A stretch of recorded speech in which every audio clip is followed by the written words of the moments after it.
পবিত্র শবে বরাত অত্যন্ত গুরুত্বপূর্ণ ও বিশেষ তাৎপর্যময় একটি রজনী। এ রাতে মহান আল্লাহ তাআলা তার রহমতের দ্বার উন্মুক্ত করে দেন তার বান্দাদের জন্য। পাপী বান্দাদের উদার চিত্তে ক্ষমা করেন, জাহান্নাম থেকে মুক্তি দেন। এজন্য এ রাতকে শবে বরাতের রাত বলা হয়, যা অন্য হাজার রাতের তুলনায় উত্তম। শবে বরাত ফার্সি ভাষায় দুটি শব্দ। ফার্সিতে শব মানে রাত আর বরাত মানে মুক্তি। সুতরাং শবে বরাত এর অর্থ হল মুক্তির রাত। শাবান মাসের 14 তারিখ দিবাগত রাতকে শবে বরাত বলা হয়। শবে বরাতের আরবি হল লাইলাতুল বারআত। হাদিস শরীফে যাকে নিসাফ শাবান বা শাবান মাসের মধ্য দিবসের রজনী বলা হয়। হযরত আয়েশা সিদ্দিকা রাদিয়াল্লাহু তাআলা আনহু বর্ণিত হাদিস থেকে জানা যায়, রাসূলুল্লাহ সাল্লাল্লাহু আলাইহি সাল্লাম বলেছেন, এটা হলো অর্ধ শাবানের রাত।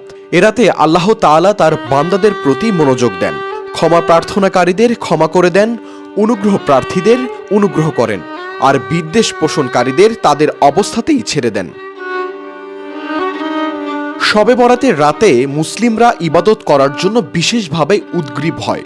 তবে ইমাম ওলামারা বলেন, ধর্মপ্রাণ মুসল্লিদের উচিত রাতের বরকতময় সময়ে ইবাদত করার জন্য উদগ্রীব হওয়া। কেননা প্রতিটি রাতেই একটি বিশেষ সময় আছে যখন আল্লাহ তাআলা তার বান্দাদেরকে ডেকে ডেকে বলতে থাকেন যে কার কি দরকার সে যেন তা চায়।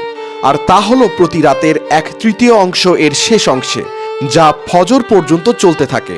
এই সময় সৃষ্টিকর্তা বান্দাকে মাফ করে দেওয়ার জন্যই অপেক্ষায় থাকেন। হাদিসটি সহিহ মুসলিমের মুসাফিরের সালাত অধ্যায়ে হযরত আবু হুরায়রা থেকে বর্ণিত হয়েছে। শাহরিয়ার কবির, প্রবাস খবর।